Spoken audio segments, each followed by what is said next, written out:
So this is lecture number first of liquid solution, and in this part we are going to start with liquid solution chapter, right? So let's start the chapter.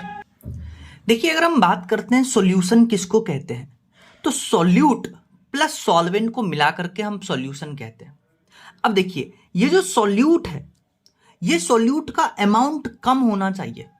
एक solution में जिसका amount कम होगा उसको हम basically solute बुलाते हैं, ठीक है। और सॉल्वेंट वो है जिसका अमाउंट ज्यादा हो, पहली बात।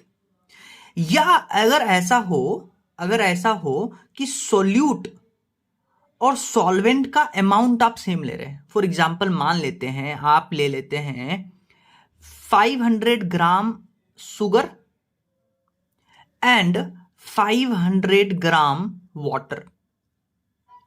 तो अब आप देखिए, इन दोनों में से कोई एक सॉल्यूट होगा, कोई एक सॉल्वेंट होगा।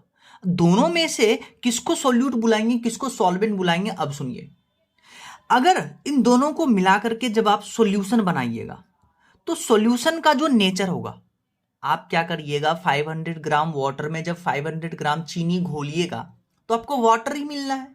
तो जो सॉल्यूशन है उसका नेचर कैसा है? वाटरी नेचर है। यानी कि जो 500 ग्राम वाटर है ये एज ए सॉल्वेंट काम करेगा और ये एज ए सॉल्यूट काम करेगा। तो ये पॉइंट याद रखिएगा। तो सॉल्यूट वो जो कम अमाउंट में, सॉल्वेंट वो जो ज्यादा अमाउंट में। अगर दोनों का नेचर सेम होता है, if amount of solution solvent is equal, then nature of solution पे डिसाइड होगा सॉल्वेंट कौन होगा। नेक्स्ट हम बात करते हैं टाइप ऑफ सॉल्यूशन। अब इसका क्या मतलब है? देखिए, सॉल्यूशन में सॉल्यूट और सॉल्वेंट होता है। अब ये सॉल्यूट गैस हो सकता है, लिक्विड हो सकता है, सॉलिड हो सकता है। Similarly solvent gas, liquid, solid हो सकते हैं। तो इन सबको मिला करके अलग अलग सॉल्यूशन बनता है। मान लीजिए आप गैस लेते हैं और गैस लेते हैं, सॉल्यूट और सॉल्वेंट दोनों गैस गैस लेते हैं, तो यानी गैस गैस सॉल्यूशन। इसको सॉल्यूशन नहीं बुलाते हैं, इसको गैस मिक्सचर बुलाते हैं। तो gas gas is not a solution. फिर क्या हो सकता है? लिक्विड सॉल्यूट हो, गैस सॉल्वेंट हो, तो लिक्विड गैस सॉल्यूशन। जो पहले लिखा हुआ है वो सॉल्यूट होगा, जो बाद में लिखा होगा वो सॉल्वेंट होगा। फिर क्या हो सकता है? सॉलिड गैस सॉल्वेंट सॉल्यूशन, या फिर हो सकता है गैस लिक्विड सॉल्यूशन, फिर लिक्विड लिक्विड सॉल्यूशन, फिर solid liquid solution. Similarly gas solid solution, liquid solid solution and solid solid solution. तो टोटल आपके पास 8 टाइप्स के सॉल्यूशन होते हैं। गैस गैस को तो गैस मिक्सचर बुलाते हैं, ये सॉल्यूशन नहीं है। जैसे आप इस क्वेश्चन को देखिए, इस क्वेश्चन में आपको बोला है सेलेक्ट गैस लिक्विड सॉल्यूशन, यानी कि जो पहले लिखा हुआ वो सॉल्यूट होगा, जो बाद में लिखा हुआ सॉल्वेंट होगा। अब आप देखिए, एक्वस सॉल्यूशन ऑफ इथेनॉल, दोनों है liquid liquid. Aqueous solution of ammonia gas, एक है लिक्विड एक है गैस। हमें क्या चाहिए? गैस लिक्विड, ठीक है। तो यही तो है गैस लिक्विड, गैस और लिक्विड, ठीक है। अमोनिया गैस डिसॉल्व हुआ है एक्वस सॉल्यूशन में। एक्वस सॉल्यूशन ऑफ सुक्रोज, ये दोनों बेसिकली एक सॉलिड है एक लिक्विड है। एयर एब्जॉर्ब्ड इन प्लेटिनम, एक सॉलिड है एक गैस है। तो आंसर यही होगा। नेक्स्ट क्वेश्चन देखिए, वीडियो को पॉज करिए, क्वेश्चन रीड करिए, फिर मैं आपको इसका सॉल्यूशन बताता हूं। देखिए, क्वेश्चन में बोला है कि चारकोल सरफेस पे हाइड्रोजन गैस का एब्जॉर्ब करवाते हैं। तो ये किसका एग्जांपल है? तो देखिए, चारकोल क्या है? सॉलिड है। सॉलिड पे हम गैस का एब्जॉर्प्शन करवाते हैं, तो ये गैस सॉलिड सॉल्यूशन है। अब सुनिए, इस चैप्टर में हमारा मेन कंसर्न है लिक्विड लिक्विड सॉल्यूशन पढ़ना, यानी कि सॉल्यूट लिक्विड होगा, सॉल्वेंट लिक्विड होगा और जो सॉल्यूशन बनेगा वो भी लिक्विड होगा। तो हम क्या पढ़ेंगे? लिक्विड लिक्विड सॉल्यूशन, ठीक है। अच्छा, यहां पे जब हम लिक्विड लिक्विड सॉल्यूशन की बात करते हैं तो प्योर लिक्विड का हम बात करते हैं vapour pressure of pure liquid. अच्छा, इस लिक्विड का वेपर प्रेशर निकालने के लिए, लिक्विड का एक इंपॉर्टेंट प्रॉपर्टी होता है वेपर प्रेशर, उसके लिए कुछ कंडीशन होना चाहिए। एक तो पहले कंटेनर क्लोज रखेंगे, क्लोज कंटेनर, और जो लिक्विड हम ले रहे हैं वो वोलेटाइल होना चाहिए। वोलेटाइल मतलब कि लिक्विड आसानी से वेपर बना सके। तो आइए हम डिफाइन करते हैं कि वेपर प्रेशर क्या होता है। वेपर प्रेशर को डिफाइन करने के लिए देखिए, हमने एक क्लोज्ड कंटेनर लिया है और ये लिक्विड क्या कर रहा है? वेपर में कन्वर्ट हो रहा है। ठीक है। तो देखिए ये जो वेपर यहां पे कन्वर्ट हुआ है, अब क्या होगा, ये लिक्विड पहले वेपर में कन्वर्ट हो रहा था, इस प्रोसेस को हम इवापोरेशन बुलाते हैं। फिर क्या होगा, ये जो वेपर है ये लिक्विड के वॉल से, ये जो कंटेनर का वॉल है इससे टकराएगा और वापस से लिक्विड में कन्वर्ट होगा, यानी कि वेपर लिक्विड में कन्वर्ट हो रहा है, यानी कंडेंसेशन होगा। तो जब ये इक्विलिब्रियम आएगा कि लिक्विड वेपर में कन्वर्ट हो रहा है, वेपर लिक्विड में कन्वर्ट हो रहा है, तो एट इक्विलिब्रियम ये जो वेपर जो है लिक्विड के सरफेस पे जो प्रेशर अप्लाई करेगा उसी को बुलाते हैं vapour pressure. So total pressure exerted by vapor of liquid on the surface of liquid is known as vapor pressure of pure liquid, और इसको हम P नॉट से रिप्रेजेंट करते हैं, तो इसको याद रखिएगा। अच्छा सुनिए क्या हो रहा था, लिक्विड जो कि L से डिनोट करते हैं लिक्विड, कन्वर्ट हो रहा था वेपर में, ठीक है, यानी कि लिक्विड जो है आपका वेपर में कन्वर्ट हो रहा था। तो जब ये लिक्विड वेपर में कन्वर्ट होगा तो आपको पता है यहां पे कुछ हीट सप्लाई देना पड़ेगा, यानी प्रोसेस एंडोथर्मिक होगा। डन। अच्छा अगर आप इसके लिए इक्विलिब्रियम कांस्टेंट Kp लिखते हैं तो क्या लिखिएगा, pressure of product divided by pressure of reactant. तो वेपर का प्रेशर और प्रेशर ऑफ लिक्विड, आपको पता है प्रेशर ऑफ लिक्विड जो होता है वो कांस्टेंट होता है और उसको Kp में इंक्लूड नहीं करते हैं, तो Kp किसके बराबर हो गया, वेपर प्रेशर के बराबर आ गया, ठीक है, यानी Kp जो है वो वेपर प्रेशर के बराबर आ गया। समझ में आया, यानी कि value of vapour pressure liquid का वो Kp के यानी कि इक्विलिब्रियम कांस्टेंट के बराबर आता है। और आपको पता है कि इक्विलिब्रियम कांस्टेंट जो है सिर्फ और सिर्फ टेम्परेचर पे डिपेंड करता है, इसीलिए जो लिक्विड का वेपर प्रेशर है वो भी सिर्फ और सिर्फ टेम्परेचर पे डिपेंड करेगा, सिर्फ और सिर्फ टेम्परेचर पे, बाकी और किसी भी चीज पे डिपेंड नहीं करेगा। चाहे आप बात कर लीजिए shape of container, vapour pressure इस पे डिपेंड ही नहीं करेगा।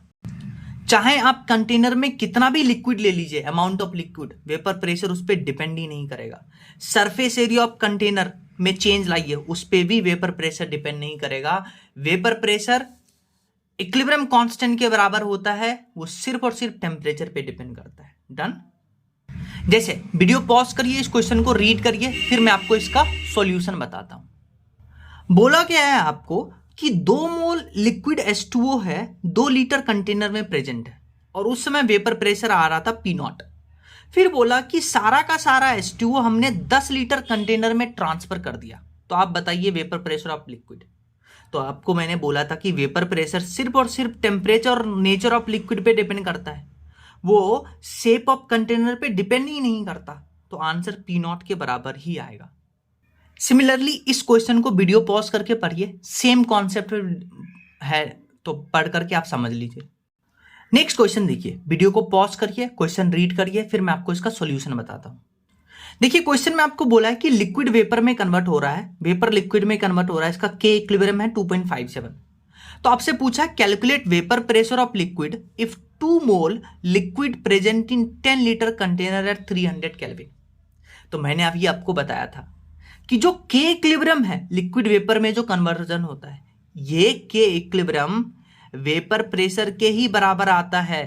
यानी अगर आपसे वेपर प्रेशर पूछा है लिक्विड का तो उसको K इक्विलिब्रियम के बराबर कर दीजिएगा, जबकि 2.57, तो आंसर 2.57 आ जाएगा। यानी वेपर प्रेशर ऑफ लिक्विड वो K इक्विलिब्रियम के बराबर आता है, तभी तो वेपर प्रेशर सिर्फ और सिर्फ टेम्परेचर पे डिपेंड करता है। क्यों? क्योंकि K इक्विलिब्रियम भी सिर्फ और सिर्फ टेम्परेचर पे डिपेंड करता है, तो PV इक्वल टू nRT लगाने वगैरह का कोई जरूरत नहीं है। अच्छा नेक्स्ट क्वेश्चन देखिए, वीडियो पॉज करके क्वेश्चन रीड करिए, फिर मैं आपको सॉल्यूशन बताता हूं। देखिए क्वेश्चन में आपको बोला है vapour pressure of liquid is P1 at 300 kelvin. If temperature of liquid increases to 400 kelvin, temperature बढ़ा दिया 400 केल्विन पे, तो वेपर प्रेशर P2 आ गया। तो बताइए रिलेशन। तो आपको पता है वेपर प्रेशर जो है वो K इक्विलिब्रियम के बराबर आता है और K equilibrium directly proportional to temperature होता है, तो vapour pressure is also directly proportional to temperature. यानी बाद में आप टेम्परेचर बढ़ाइएगा तो P2 बढ़ जाएगा P1 से, तो आंसर देखिए ये होगा। अब देखिए हम बोल रहे हैं कि वेपर प्रेशर टेम्परेचर पे डिपेंड करता है। कैसे डिपेंड करता है उसको सुनिए। सो सबसे पहला पॉइंट याद रखिएगा कि वेपर प्रेशर जो है प्योर लिक्विड का, जिसको पी नॉट से डिनोट करते हैं, ये सिर्फ और सिर्फ टेम्परेचर और नेचर ऑफ लिक्विड पे डिपेंड करता है। नेचर ऑफ लिक्विड मतलब किसी लिक्विड के बीच में अट्रैक्शन होगा, किसी में अट्रैक्शन नहीं होगा, तो उस बात पे डिपेंड करता है। तो पहले हम बात करते हैं कैसे वेपर प्रेशर प्योर लिक्विड का टेम्परेचर पे डिपेंड करता है। तो वेपर प्रेशर प्योर लिक्विड का टेम्परेचर पे जो डिपेंडेंस है उसको हम इस फॉर्मूला से डिनोट करते हैं, लॉग P2 अपॉन P1, यानी final pressure at temperature T2 and initial pressure at temperature T1 is equal to delta H vaporisation divided by 2.303 R into 1 upon T1 minus 1 upon T2। तो ये formula आपको याद होना चाहिए। यहाँ जो delta H vaporisation है ये बेसिकली है enthalpy of vaporisation of liquid, जो आपको क्वेश्चन में देगा इसका वैल्यू। तो T1 केल्विन पे आपका है P1 प्रेशर और T2 केल्विन पे आपका है P2 प्रेशर, ठीक है। तो ये फॉर्मूला याद रखिएगा। दूसरा याद रखिएगा कि vapour pressure is directly proportional to temperature. अगर सेम लिक्विड है, एक ही लिक्विड है, ऐसा क्यों है डायरेक्टली प्रोपोर्शनल टू टेम्परेचर? क्योंकि मैंने आपको बताया था कि वेपर प्रेशर जो है एक एंडोथर्मिक प्रोसेस होता है। तो एंडोथर्मिक प्रोसेस होता है तो टेम्परेचर बढ़ाइएगा तो एंडोथर्मिक प्रोसेस रिएक्शन फॉरवर्ड जाएगा, इक्वेशन जो है वो फॉरवर्ड डायरेक्शन में शिफ्ट करेगा, इसीलिए vapour pressure is directly proportional to temperature. अगर आपको दो अलग अलग लिक्विड दे दे तब आप वेपर प्रेशर करिएगा, vapour pressure is inversely proportional to boiling point. तो ये 3 पॉइंट आपको याद होना चाहिए। तो वीडियो पॉज करिए, एक बार रीड करिए इसको। जैसे इस क्वेश्चन को देखिए, वीडियो पॉज करिए, क्वेश्चन रीड करिए, फिर मैं आपको इसका सॉल्यूशन बताता हूं। देखिए क्वेश्चन में आपको बोला है कि एक लिक्विड का वेपर प्रेशर है 2 atm एट 300 केल्विन। तो आपसे पूछा है calculate vapour pressure of liquid at 400 kelvin और आपको एंथैल्पी ऑफ वेपराइजेशन दिया है इतना। तो आपको क्या करना है, ये फॉर्मूला लगाना है, log P2 upon P1 equal to delta H vaporisation upon 2.303 R into 1 upon T1 minus 1 upon T2। अब देखिए डेल्टा एच वेपराइजेशन आपको गिवन है, T1 गिवन है, T2 गिवन है, तो आप log P2 upon P1, P1 भी आपको गिवन है 2 atm, तो यहां से P2 आप कैलकुलेट कर सकते हैं।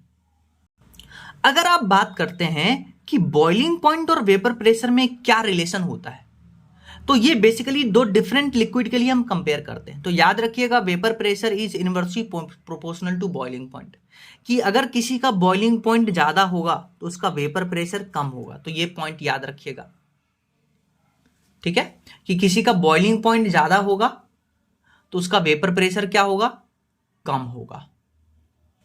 जैसे आप इस दोनों क्वेश्चन को वीडियो पॉज करके रीड करिए, फिर मैं आपको इसका सॉल्यूशन बताता हूं। देखिए क्वेश्चन में आपको बोला है कि लिक्विड ए का बॉइलिंग पॉइंट है इतना सेल्सियस और लिक्विड बी का बॉइलिंग पॉइंट है 91 डिग्री सेल्सियस।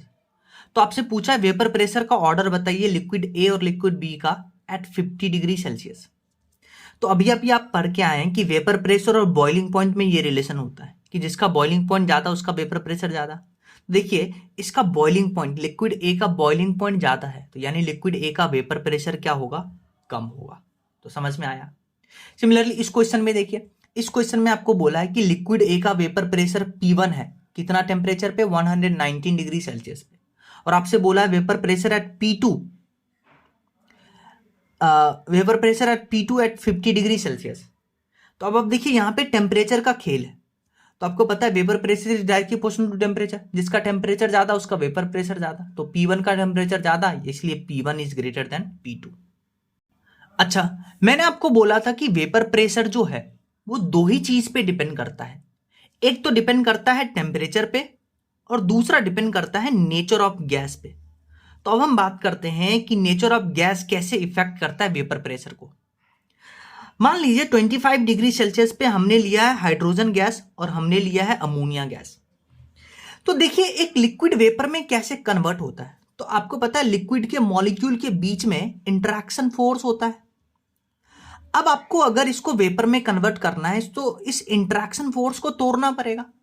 अब मान लीजिए किसी लिक्विड में ये इंटरेक्शन फोर्स, इस इंटरेक्शन फोर्स को तोड़ना पड़ेगा, और किसी में ये इंटरेक्शन फोर्स ज्यादा है तो वो आसानी से वेपर में कन्वर्ट नहीं होगा। तो इसीलिए हम बोलते हैं कि vapour pressure is inversely proportional to attraction force between molecule या एटम। यानी अगर ये अट्रैक्शन फोर्स ज्यादा है तो वेपर प्रेशर उसका कम होगा। अब ये फोर्स, अट्रैक्शन फोर्स किसका किसका ज्यादा होगा, कहीं पे हाइड्रोजन बॉन्डिंग हो रहा है तो उसका अट्रैक्शन फोर्स ज़्यादा होगा। फिर पोलर पोलर मॉलिक्यूल हो, फिर पोलर नॉन पोलर मॉलिक्यूल हो, और फिर नॉन पोलर हो, तो ये अट्रैक्शन फोर्स का रिलेशनशिप है।